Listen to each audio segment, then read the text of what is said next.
রোজ সকালের মতো আজও উপস্থিত হয়েছে উন্নত কৃষি প্রযুক্তির বার্তা নিয়ে। সকলকে স্বাগত জানিয়ে শুরু করছে আজকের রণদা। পশ্চিমবঙ্গে যে সমস্ত কুমড়ো গোত্রের সবজিগুলো চাষ করা হয় তার মধ্যে লাউ অন্যতম। মালদা জেলার পুরাতন মালদা ব্লকের নেমুয়া গ্রামের চাষি প্রিয়লাল মজুমদার তার 10 কাঠা জমিতে মাচায় লাউ চাষ করেছেন। গাছে ফলনও ভালো হয়েছে। লাউ চাষে কৃষক তার অভিজ্ঞতার কথা জানাচ্ছেন। এর আগে আপনার বর্ষার সময় করলা ছিল, আপনার চাল কুমড়ো ছিল আর চিচিঙ্গে ছিল। এই মাটিতেই আমি চাষবাস করে আবার লাউয়ের চাষ করেছি। এখন এটা মাচার চাষ, অনেকে মাটিতে করে, আমি এটা মাচায় করেছি। মাচার সুবিধা ওই যে নিচে থাকতে গেলে হয়তো ফলন কম পাবে, আলা বাতাস কম ঢুকবে, যার জন্য মাচা করলে ফলের কালারটাও ভালো থাকে, হাওয়া বাতাসটা ভালো পায়, রোগ পোকার আক্রমণও কম হবে যেহেতু ফাঁকা লাইট বাতাস পাচ্ছে বলে। জমি প্রথমে চাষ করেছি, চাষ করে ফালি করা হয়েছে। ফালি করার পরে এই যে জায়গাটাতে বিচি পুঁতেছি সেই জায়গাটা একটু উঁচা করা হয়েছে যাতে বর্ষা হলে বর্ষার জলটা না জমে। গোবর সার দেওয়া ছিল, 4টা থেকে 5টা করে আপনার বিচি পুঁতা আছে। বিচিগুলো শোধন করা হয়েছিল। 24 ঘন্টার মতো জলে ভিজিয়ে রাখি। জলে ভিজিয়ে রাখার পরে তারপরের দিন মাটিতে রস থাকে, ওর মধ্যে বিচিটা পুঁতে দেওয়া হয়। পরে যখন 1-2 ফুট লম্বা হয় তখন হালকা করে মিক্সচার সার দিই আমরা প্রথমে গোড়াতে। আপনার ইউরিয়া, পটাশ, ফসফেট। ইউরিয়াতে খুব কমই দিই, পটাশ, ফসফেট, আপনার জিঙ্ক, বায়োজাইম, কিছু অনুখাদ্য এইসব মিশাল করে দেওয়া হয় গোড়াতে। তারপরে যখন এই যে মাচা করেছি দেখতে পাচ্ছেন, এই মাচার মধ্যে যখন গাছ উঠে গেল, যখন ফল ফুল 2-1টা চোখে পড়লো, তখন আবার ওই আপনার এবার আমরা দিয়েছি ডিপি দিয়ে অনেক সময়, এবার সুফলা দেওয়া আছে। ভাদ্র মাসের শেষের দিকে লাগানো হয়েছে। ফল হয়েছে, এখন ফল দেখতেই পাচ্ছেন, ফল খুব সুন্দর ফল এসছে। মোটামুটি ধরেন এত খরচা হবে সব মিলিয়ে, সুতো, টায়ারের সুতো, তার, বাঁশ ফাঁস দিয়ে ধরেন 5 থেকে 7 হাজার টাকা খরচা হবে এই 10 কাঠায়। তার মধ্যে যখন কয়েকদিন থেকে হলো কাটতে শুরু করেছি, ব্যাপক হারে কাটতে শুরু করিনি এখনো। ফলন মোটামুটি ধরেন অগ্রাণ পৌষ মাস অব্দি যাবে।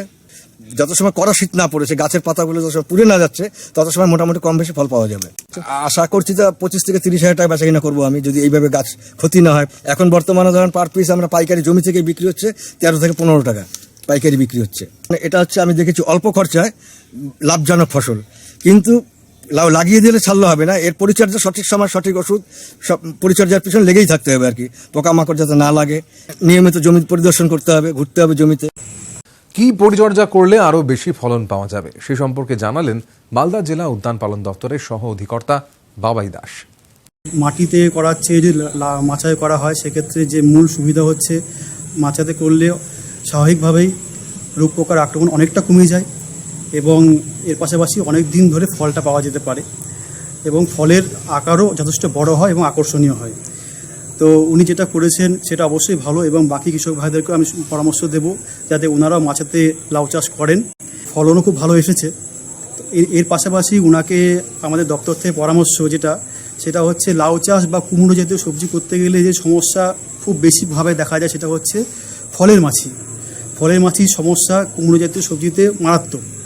এবং এই মাছি একবার আক্রমণ করলে প্রথমে বোঝা যায় না, কিন্তু যখন আক্রমণ একদম শেষ ভাগে চলে যায় তখন বুঝতে পারা যায়, তখন কিন্তু কিছু করার থাকে না। শুরুতে যখন ফল ছোট অবস্থায় থাকে বা ফুল থাকে, সে অবস্থায় কচি ফলের উপরে ডিম পাড়ে। ডিম পাড়ার পরে যে লার্ভা হচ্ছে সেটা ভেতরে ঢুকে যাচ্ছে ফলের ভেতরে এবং সেটা ফলের ভেতরে রয়ে যায় এবং ফলের ভেতরে খেতে থাকে। এটা আটকানোর জন্য প্রতিকার হিসেবে যেটা করতে হবে সেটা হচ্ছে ফল যখন ছোট অবস্থায় থাকছে সেই অবস্থা থেকে কিন্তু আমরা প্রিভেন্টিভ মেজার নিতে পারি। সেক্ষেত্রে বাজারে যে রাসায়নিক ওষুধ আছে ম্যালাথিয়ান 50% ওয়েটেবল পাউডার, সেটা 50 গ্রাম এবং এর সাথে 500 গ্রাম ঝোলা গুড়, এবং যদি এটা না পাওয়া যায় তাহলে হচ্ছে পাকা কলা, এই ধরনের কলার সাথে 50 গ্রাম ম্যালাথিয়ান পাউডার ভালো মতো মিশিয়ে নিতে হবে। এই মিশ্রণটা 2 লিটার জলের সাথে মিশিয়ে নিতে হবে। নিয়ে বিভিন্ন মাটির খুপড়িতে ক্ষেতের বিভিন্ন জায়গায় 4-5 জায়গায় যদি রেখে দেন, এই ফলের মাছি আকর্ষিত হবে এবং সেখানে এরা খেতে আসবে এবং সেই বিষের প্রভাবে কিন্তু মারা যাবে। এর পাশাপাশি যেটা করতে পারি আমরা সেটা হচ্ছে ফেরোমন ট্র্যাপ। তো এটা হচ্ছে আমাদের মূল উদ্দেশ্য, রাসায়নিক বিষের প্রভাবটাকে আটকানো বা কমানো। আপনার ফসল থেকে মোটামুটি 1.5 থেকে 2 ফিট উপরে এটা বিভিন্ন জায়গায় ঝুলিয়ে দিতে হবে বা আটকে দিতে হবে। এর ফলে কি হবে, বংশবিস্তার হচ্ছে না, অটোমেটিক কিন্তু পোকার সংখ্যা কমে যাচ্ছে এবং এক্ষেত্রে রাসায়নিক বিষ প্রয়োগ না করে কিন্তু আমরা এই পোকা আটকাতে পারি। এবং একটা ক্যাপসুল যদি আমরা ব্যবহার করি 21 থেকে 25 দিন থাকে। এর পাশাপাশি যেটা করতে পারেন, জৈব সার যদি প্রয়োগ করেন একটু বেশি পরিমাণে, তাহলে সবজির ফলনও বেশি হবে এবং সবজি কিন্তু অনেক কোয়ালিটিও ভালো হবে। জৈব সার, সেটা ভালো মতো পচানো গোবর সার হোক বা ভার্মি কম্পোস্ট, এই ধরনের সার ব্যবহার করতে পারেন। যদি গোবর সার হয় মোটামুটি 2 থেকে 2.5 মেট্রিক টন পার বিঘা হিসেবে আপনারা প্রয়োগ করতে পারেন, অথবা যদি আপনি ভার্মি কম্পোস্ট প্রয়োগ করেন তাহলে তার 5 ভাগের 1 ভাগ, অর্থাৎ জৈব সার যে পরিমাণ লাগে তার 5 ভাগের 1 ভাগ প্রয়োগ করলে যথেষ্ট। আর যদি লাউয়ের যদি আপনার ফলন দীর্ঘদিন ধরে নিতে হয়, সেক্ষেত্রে মাচাতে করলে স্বাভাবিকভাবে দীর্ঘদিন একটা দীর্ঘায়িত হয় ফলের জীবনকাল। এবং এর পাশাপাশি যেটা হচ্ছে, যদি যখন যখন ফুল আসার সময় থেকে যদি আপনারা একটু যদি ডাল ছাঁটাই করেন, অর্থাৎ লাউয়ের যে ডগা যেটা বাজারেও কিন্তু বিক্রি হচ্ছে, এটা একটা আপনার অতিরিক্ত ইনকাম হিসেবে পাচ্ছেন। এর পাশাপাশি যদি এটা করেন শুরু থেকে যখন ফুলটা আসছে, তাহলে কিন্তু আপনার যে রিপ্রোডাক্টিভ গ্রোথটা এটা কিন্তু দীর্ঘায়িত হয়। এর ফলে ফুল অনেক দিন ধরে আসে এবং বাজারে দীর্ঘদিন ধরে আপনি কিন্তু বাজারজাত করতে পারবেন। বিরতির পর ফিরে এলাম অনুষ্ঠানে।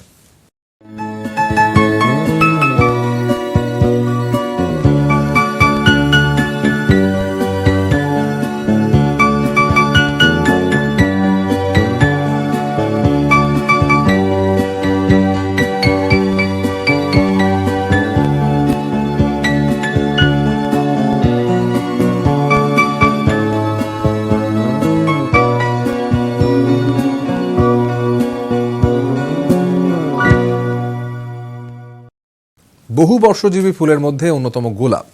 আমাদের রাজ্যে মূলত খোলা মাঠেই গোলাপের চাষ হয়। উৎকৃষ্ট গুণমানের ফুল এবং ভালো উৎপাদন পেতে হলে পরিচর্যা ভীষণ দরকার। নদিয়া জেলার নাকাশিপাড়া ব্লকের যুগপুর গ্রামের প্রগতিশীল ফুল চাষী অমর কৃষ্ণ দে এবছর প্রথম গোলাপের চাষ শুরু করেছেন। ভালো ফুল পেতে তিনি কি ধরনের যত্ন করছেন সেই বিষয়ে তার অভিজ্ঞতার কথা তিনি জানালেন অন্নদাতাকে। আমি এই গোলাপ চাষটা করছি এবছর প্রথম চাষ। এর আগে অন্যান্য লোক চাষ করেছে, সেটা দেখে শুনে আমি আবার চাষ করা শুরু করেছি। ফার্স্ট এই জমিটা তৈরি করি, ট্র্যাক্টর দিয়ে ভালো করে চষে রেডি করে নিয়ে তারপরে আমি সর্ষের খোল দিলাম 4 বস্তা, যেটা 50 কিলো করে বস্তা দিয়ে হাড় গুঁড়ো মিশিয়ে এই জমিটা ভালো করে প্লান্টেশন করে তারপরে চারাটা নিয়ে আসি আমি মেদিনীপুর থেকে। মিনি ফল গোলাপের জাত এই কাটিং নিয়ে আসি, সেখান থেকে চারা নিয়ে এসে এটা মাঝখানে যে রাস্তাটা রেখেছি সেটা হচ্ছে 3 ফুট রাস্তা, আর চারার থেকে চারার দূরত্ব হচ্ছে 10 ইঞ্চি পর 10 ইঞ্চি। সেটা চারাটা এখান থেকে লাগানোর নিয়ম, মানে একটা গাছের থেকে একটা গাছের দূরত্ব 10 ইঞ্চি, আর এদিকে রাস্তা যেটা আমরা হাঁটাচলা করব সেটা হচ্ছে 3 ফুট। আর চারাটা লাগিয়ে তারপরে আমরা পচা ধসা যাতে না লাগে তার জন্য ব্যাবিস্টেন, ব্লাইটক্স এগুলো দিয়ে চারাটা যেই তৈরি হলো তারপরে একটু মাকড়ের উপদ্রব হয়। মাকড়ের উপদ্রবের জন্য আমরা ওই পেগাসাস, অভিরন এইসব ওষুধ ব্যবহার করি। তা পোকার জন্য অ্যাকালাক্স কিংবা ব্যাংকেজ, হামলা এইসব জাতীয় পোকার জন্য ওষুধ ব্যবহার করি। পরিমাণ হচ্ছে ব্যাংকেজ 30 ml 1 ঢপ প্রতি, আর হামলাও 30 ml, অ্যাকালাক্সও 30 ml করে লাগে। তা ওই 15 দিন পর পর একবার করে কীটনাশক, একবার করে ধসা পচার ওষুধ দেওয়া হয়। তাই চারাটা আমার লাগানোর 3 মাস পর থেকেই ফুল আসা শুরু হয়েছে। এখন ফুল প্রত্যেক দিন আমার 200-300 করে ফুল তোলা হয়।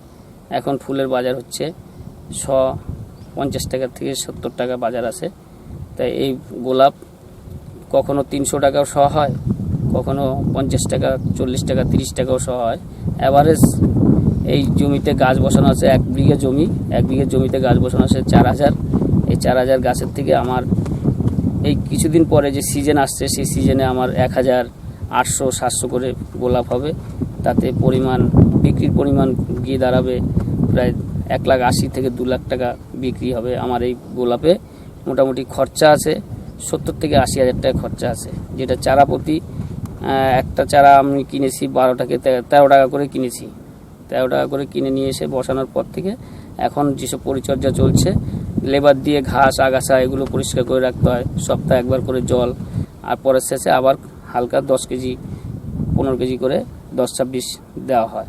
তাতে সামনে যা দিন আসছে আর সার এবার আস্তে আস্তে পরিমাণে কমে যাবে। ফাল্গুন চৈত্র মাসের দিকে তখন গোলাপের দামও কমে যাবে, আর ওই টাইমটা আমি 2 মাস রেস্ট দেবো। সেই সময় আমার গাছটা পুরো 1 বিঘত রেখে আমি কেটে দেবো। কেটে দেওয়ার পরে ওইখান থেকে যে ডালপালা বেরোবে আবার সার মাটি দিয়ে ওষুধ দিয়ে ওকে পরিচর্যা করলে 2 মাস পর থেকে আবার ফুল আসা শুরু হয়ে যাবে। যে সারা বছর চাষ হবে। এই গোলাপটা মোটামুটি 5 বছর রাখা যাবে। ফার্স্ট বছর 52,000 টাকা চারা লাগে, তাও সেকেন্ড বছর আমার চারা লাগে না, কিন্তু কাটিং করে মাটি করতে গেলে মোটামুটি 30-40 হাজার টাকা খরচা আছে। প্রথম বছর 80 হাজার টাকা খরচা আছে, তারপরে 40 হাজার টাকা বছর প্রতি খরচা হয়। গোলাপ মোটামুটি অঘ্রাণ, মাঘ, ফাল্গুন ভালো দাম যায়, বৈশাখ মাস দাম যায়। বিয়ের সিজনের সঙ্গে এর গোলাপের ভালো ডিমান্ড আছে, তখন 300, 400, 500 টাকাও আসে।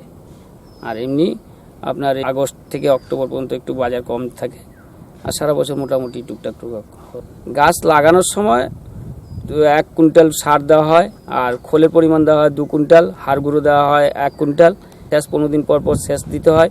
গাছের গ্রোথ অনুযায়ী আমরা সার ব্যবহার করি। এই গাছের মাকড়ের আক্রমণ থেকে বাঁচিয়ে রাখতে হবে, তার জন্য পেগাসাস, ওবিরন এগুলো দেওয়া হয়। আর মাঝে মধ্যে ধসা পচাও লাগতে পারে, তার জন্য ব্যাবিস্টেন, ক্যাব্রিওটপ, ব্লাইটক্স এগুলো দেওয়া হয়। এগুলো দিলে ধসা পচাটাও নিয়ন্ত্রণে থাকে। আর চুষি পোকা লাগে, চুষি পোকার জন্য ইন্টারফিট ব্যবহার করি আমরা। আমি মেনলি চাষ করতাম জারবেরা, রজনীগন্ধা, গাঁদা ফুল, চন্দ্রমল্লিকা, এসব চাষ।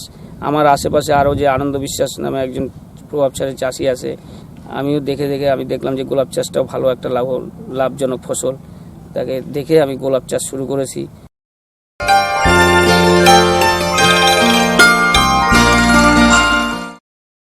এবার দেখুন জন ডিয়ার অন্নদাতা হেল্পলাইন। চিঠিপত্র, টেলিফোন এবং ইমেলের মাধ্যমে দর্শকরা আমাদের কাছে যে প্রশ্ন করে থাকেন তারই উত্তর নিয়ে সাজানো হলো জন ডিয়ার অন্নদাতা হেল্পলাইন। হুগলি জেলার ধনেখালি থেকে অন্নদাতার দপ্তরে ফোন করেছেন বিশ্বনাথ ঘোষ। তিনি জলদি মূলো চাষ করতে চান। এই সবজি চাষের উন্নত প্রযুক্তির বিষয়ে তিনি জানতে চেয়েছেন। এখন মূলো চাষে বেশ বৈচিত্র্য দেখা যায়। চাষিরা বিভিন্ন রঙের এবং আকারের মূলো চাষ করে থাকেন। বাজারে এখন অনেক হাইব্রিড বীজ পাওয়া যায়, যেগুলো জলদি চাষ করা যায়। এছাড়া এর কয়েকটি উন্নত জাত রয়েছে যেগুলো ভালো ফলন দেয়। উন্নত জাতগুলোর মধ্যে Contai red, Kalimpong red, red Bombay, পুষা দেশি, পুষা রেশমি, পুষা হিমানি, পুষা চেতকি বিশেষভাবে উল্লেখযোগ্য। উর্বর জল নিকাশি এবং জলসেচের ব্যবস্থাযুক্ত দোআঁশ বা বেলে দোআঁশ মাটিতে এবং উঁচু অবস্থানের জমিতে মূলো চাষ করতে হবে। এখানে বলা যেতে পারে জলদি চাষ করে মূলোর ফলন তাড়াতাড়ি তুলতে পারলে বাজার দর বেশি পাওয়া যায়। জুলাই থেকে ডিসেম্বর পর্যন্ত মূলোর বীজ বোনা যেতে পারে। চাষের শুরুতেই মাটি ভালোভাবে কর্ষণ করে ঝুরঝুরে করে নিতে হবে। এই সময় প্রতি বিঘা জমিতে 10 থেকে 15 কুইন্টাল গোবর সার বা খামারজাত সার প্রয়োগ করতে হবে। তারপরে জমিটিকে সমতল করে নিতে হবে। এই সময় জমিটিকে 3-4 ফুট চওড়া বেডে ভাগ করে নিলে পরবর্তীকালে পরিচর্যা সুবিধা হয়। মূল সার হিসাবে 33 শতকের প্রতি বিঘায় 5 কেজি নাইট্রোজেন, 6 কেজি ফসফেট ও 8 কেজি পটাশ প্রয়োগ করতে হবে। প্রতি বিঘা জমিতে চাষের জন্য 3.5 থেকে 4 কেজি বীজ লাগবে। বীজ বোনার জন্য বীজ শোধন করে নিতে হবে। সাধারণভাবে চাষিরা মূলোর বীজ ছিটিয়ে বুনে থাকেন, কিন্তু পরিচর্যা সুবিধার জন্য এবং প্রতি একক এলাকায় সঠিক সংখ্যায় গাছ রাখার জন্য সারিতে বীজ বোনাই ভালো। সেক্ষেত্রে 30 থেকে 45 সেন্টিমিটার দূরত্বের সারিতে 10 সেন্টিমিটার অন্তর বীজ বুনতে হবে। জলদি মূলো চাষ করলে বীজ বোনার পরে অবশ্যই খড় দিয়ে মালচিং করতে হবে। বীজ বোনার 2 সপ্তাহ পরে আগাছা নিয়ন্ত্রণ করতে হবে। এরপরে বিঘা প্রতি 2.5 কেজি নাইট্রোজেন চাপান দিতে হবে। আগাছার উপদ্রব বেশি হলে প্রয়োজনে দ্বিতীয়বার নিড়ানি দিতে হবে। 5 সপ্তাহ পরে বিঘা প্রতি 2.5 কেজি হারে নাইট্রোজেন সার দ্বিতীয়বার চাপান দিতে হবে। মাটির রসের পরিমাণ বুঝে 2 থেকে 3 বার সেচ দিতে হবে। সাধারণভাবে 50 থেকে 70 দিনের মধ্যেই ফলন তোলা যায়। পাতা সমেত মূলো তুলে তা ধুয়ে বাজারে পাঠানো হয়। উন্নত পরিচর্যা করলে প্রতি বিঘায় 20 থেকে 30 কুইন্টাল বা তার চেয়ে বেশি ফলন পাওয়া যায়। আবার ফিরে এলাম অনুষ্ঠানে।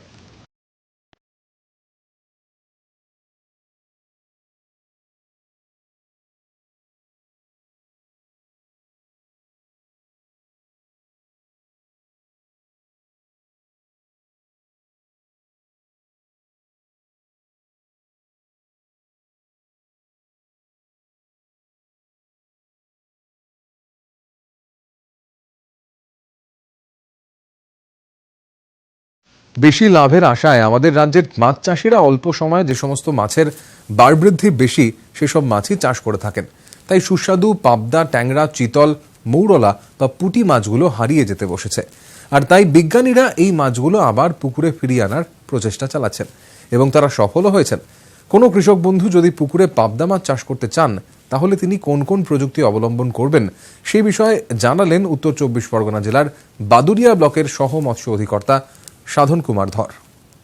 ইন্ডিয়ান ইন্ডিজেনাস ফিশ অর্থাৎ ভারতীয় দেশি মাছের মধ্যে লুপ্তপ্রায় মাছের মধ্যে অন্যতম হচ্ছে পাবদা মাছ, যার দিন দিন যেমন অবলুপ্তির পথে চলে গেছে এবং মার্কেট ডিম্যান্ড দিন দিন বেড়েই চলেছে। তবে পাবদা মাছ কিন্তু ভালোভাবে চাষ সম্ভব আমাদের পশ্চিমবঙ্গে, এবং আমাদের রাজ্যে বিশেষ করে ফিশারি ডিপার্টমেন্ট পশ্চিমবঙ্গ সরকারের বিভিন্ন প্রকল্প রূপায়ণের মাধ্যমে কিন্তু দেশি মাছের চাষে যাতে চাষিরা উৎসাহিত হয় সে ব্যাপারে কিন্তু সদা সচেষ্ট আমাদের মৎস্য দপ্তর পশ্চিমবঙ্গ সরকার। সে ব্যাপারে প্রথমেই মনে রাখতে হবে, পাবদা মাছ যদি আমরা চাষ করতে চাই খুব বেশি বড় পুকুর সিলেক্ট করলে চলবে না, মোটামুটি 1 বিঘের কম বা 1 বিঘের মধ্যে পুকুর হলে সব থেকে ভালো হয়। যদি আমরা 5-6 কাঠার পুকুরেও করি তাহলেও কিন্তু পাবদা মাছ সাকসেসফুলি আমরা করতে পারি। সেক্ষেত্রে জলের গভীরতা আমরা কখনোই 5 ফুটের ওপরে রাখবো না, এবং পাবদা মাছ অপেক্ষাকৃত হার্ডি মাছ এবং সিডের মর্টালিটি কিন্তু তুলনামূলকভাবে কিন্তু অন্য শিঙি মাগুর মাছের থেকে কম। আর একটাও সুবিধা রয়েছে পাবদা মাছের, যে পাবদা মাছ ওমনিভোরাস, এরা সর্বভুক এবং প্রোটিন জাতীয় খাদ্যে এদের বৃদ্ধি সবথেকে ভালো হয়। যদি আমরা বাইরে থেকে, এখন ফর্মুলেটেড ফিডের যথেষ্ট আধিক্য রয়েছে মার্কেটে, এবং চাষি যদি নিজে প্রস্তুত করে নিতে চায় খাবার, সেক্ষেত্রেও কিন্তু প্রস্তুত করে নিতে পারে। আমরা যদি 1 কুইন্টাল পাবদা মাছের খাবার তৈরি করতে চাই তাহলে আমরা 40 কেজি যদি রাইস ব্র্যান্ড রাখি, আর 30 কেজি যদি সর্ষের খোল, আর বাকি 30 কেজি ফিশ মিল, 3 ধরনের খাদ্য উপাদান পরস্পর মিশিয়ে যদি আমরা একটা খাবার তৈরি করে নিতে পারি তাহলে কিন্তু সেই খাবার কিন্তু পাবদা মাছের গ্রোথের জন্য খুব ভালো ফল দেয়। ফর্মুলেটেড ফিডের যে খরচ হতো চাষিদের, তার তুলনায় প্রায় 50%ই খরচ কমে যায়। অন্যান্য জিওল মাছের মতন পাবদা মাছ কিন্তু হাজা মোজা নোংরা পুকুরে অতটা ভালো হবে না। অপেক্ষাকৃত ওয়াটার কোয়ালিটি ম্যানেজমেন্ট ভালোভাবে করতে হবে, অর্থাৎ জলের পিএইচ এবং ট্রান্সপারেন্সি ভালো রাখতে হবে, জল পরিষ্কার পরিচ্ছন্ন রাখতে হবে এবং নিয়মিত খাবার দিতে হবে, এবং তাদের জলের পিএইচ আমাদের নিয়মিত চেক করে নিতে হবে, সেটা পিএইচ মিটার দিয়ে হোক বা পিএইচ কিট দিয়ে হোক, এবং 7.5 থেকে 8.5 থাকবে জলের পিএইচ লেভেল, এবং নিয়মিত আমাদের জলে চুন দিতে হবে মাসে একবার করে। পুকুর যদি সঠিকভাবে প্রস্তুত করে থাকি তাহলে 3 থেকে 5 কেজি চুন আগের দিন ভিজিয়ে রেখে কিন্তু আমরা জলে দেব, এবং নিয়মিত মাছের স্বাস্থ্য পরীক্ষা করতে হবে, মাসে একবার করে নেটিং করতে হবে, এবং প্রয়োজন অনুযায়ী ব্যবস্থা নিতে হবে। যদি কখনো বিভিন্ন ধরনের ফাঙ্গাল ইনফেকশন আসতে পারে ক্যাটফিশের ক্ষেত্রে, সেরকম কিছু আসলে সেই অনুযায়ী আমাদের কিন্তু ব্যবস্থা নিতে হবে বা প্রিকশন নিতে হবে। এই মাছ যখন ছোট অবস্থায় থাকে সেক্ষেত্রে মাছেদের একটু ঘন ঘন খাবার দিতে হয়। যখন আমরা সেটাকে পালন পুকুরে ছাড়বো, ধানিপোনা থেকে যখন চারাপোনা পালন পুকুরে ছাড়বো, তখন দিনে 2 বার খাবার দেব। বডি ওয়েটের 2 to 3% অনুযায়ী আমরা খাবার দিতে পারি দিনে 2 বার, সকালে এবং বিকেলে। যে কোনো ধরনের অ্যাবনর্মাল সিচুয়েশান আসলে যাতে চাষিরা ব্লক মৎস্য আধিকারিকের সাথে যোগাযোগ করেন। যদি আমরা 1 বিঘে পুকুর যদি আমরা সাধারণভাবে হিসাব করি, পাবদা মাছের কালচার পিরিয়ড মোটামুটি 6 থেকে 7 মাস, সেহেতু বছরে 2টো ক্রপ করা যেতে পারে। 1 বিঘে মাছ চাষ করতে গেলে সিড এবং খাবার এবং অন্যান্য প্রোফাইল্যাক্সিস এবং ম্যানেজমেন্টে 1 থেকে 1.5 লাখ টাকা খরচ হবে, এবং 6 মাস যদি কালচার করা হয় তাহলে দেখা যায় যে সমস্ত খরচ খরচা বাদ দিয়ে একজন চাষি যদি প্রপারলি চাষ করে সায়েন্টিফিক ওয়েতে, তাহলে তার 4 থেকে 5 লক্ষ টাকা কিন্তু তিনি লভ্যাংশ তুলতে পারে। সুতরাং যদি 2টো ক্রপ হয় তাহলে কিন্তু লভ্যাংশ দ্বিগুণ হয়ে যাবে। পাবদা মাছ জলের উপরিস্তরে থাকে এবং উপরিস্তরের খাবার খেতে বেশি পছন্দ করে। যদি মিশ্র কালচারের সঙ্গে পাবদা মাছ করতে চায় কেউ, সেক্ষেত্রে জলের উপরের লেয়ারের কোনো মাছ দেয়া যাবে না, অর্থাৎ সিলভার কাপ বা কাতলা জাতীয় মাছ, এই ধরনের মাছ কিন্তু আমরা দেব না, কারণ উপরের লেয়ারের কিন্তু সম্পূর্ণভাবে আমাদেরকে পাবদার জন্য ছেড়ে রাখতে হবে। এবং বিঘে প্রতি আমরা 10,000 পাবদা মজুত করতে পারি। যদি আমরা পাবদা মোনোকালচার করি, অর্থাৎ শুধু সিঙ্গেল স্পিসিস কালচার করি, সেক্ষেত্রে খুব ভালো ফল দেয়। মাল্টি স্পিসিস কালচারের ক্ষেত্রে অতটা ভালো প্রোডাকশান পাওয়া যায় না, তবে মাল্টি স্পিসিস কালচার সম্ভব। সেক্ষেত্রে আমরা শিঙি মাগুরের সঙ্গে পাবদা করতে পারি, কইয়ের সঙ্গে করতে পারি, কিন্তু তুলনামূলকভাবে তাদের সংখ্যা অন্যান্য মাছের তুলনায় কম হবে। এবং যদি মিশ্র চাষ করি তাহলে পাবদার সংখ্যাও আমাদের আনুপাতিকভাবে কমাতে হবে, সেহেতু মিশ্র চাষ না করে মোনোকালচার করাটাই সব প্রেফারেবল। সাইজ যতটা সম্ভব বড় ছাড়া সম্ভব ততটাই ভালো হবে। যদি ধরুন আমরা 3 থেকে 4 সেন্টিমিটার সাইজে ছাড়তে পারি তাহলে বেস্ট হয়। নিচের লেয়ার যেহেতু পুকুরের ফাঁকা থাকে, সেহেতু নিচের লেয়ারের জন্য কিন্তু পাবদার পুকুরে আমরা মৃগেল ছাড়তে পারি, এবং মিডিল লেয়ারের জন্য বাটা বা রুই মাছ ছাড়তে পারি। সেক্ষেত্রে পুকুরের নিচের স্তরের জন্য আমরা 200 পিস মৃগেল ছাড়তে পারি এবং 100 পিস রুই ছাড়লে সাকসেসফুলি চাষটা কিন্তু করা যেতে পারে। 1000 পিস পাবদা যদি 1 বিঘে পুকুরে ছাড়া হয় তাহলে 6 মাসে মোটামুটি 90 থেকে 100 গ্রাম অ্যাভারেজ ওয়েট হয়ে যায়, গড় ওজন 100 গ্রাম ধরা যেতে পারে। সেক্ষেত্রে যদি 10,000 পিস আমরা মাছ ছাড়ি সেক্ষেত্রে দেখা যায় যে 10 কুইন্টাল কিন্তু পাবদা হারভেস্ট হতে পারে, কারণ পাবদা মাছের মর্টালিটি খুব কম। যদি আমরা ধরি খুব সামান্য 1000 পিস যদি আমাদের কেটে যায় 10,000 থেকেও, তাহলেও আমরা কিন্তু 9 কুইন্টাল মাছ পাবো এবং যার আনুমানিক বাজার দর 700 থেকে 800 টাকা কেজি। সেহেতু সেই অনুপাতে কিন্তু লভ্যাংশ হবে। এই অনুষ্ঠানটি আপনাদের কেমন লাগছে, আপনারা আর কি দেখতে চান জন ডিয়ার অন্নদাতা অনুষ্ঠানে জানিয়ে চিঠি লিখুন। আমাদের ঠিকানা Annadata, news 18 Bangla, Godrej water side, tower 1, Salt Lake, sector 5, Kolkata 91। অনুষ্ঠানটি আজকের মতো এখানেই শেষ করছি। আবার দেখা হবে কাল সকালে। নমস্কার।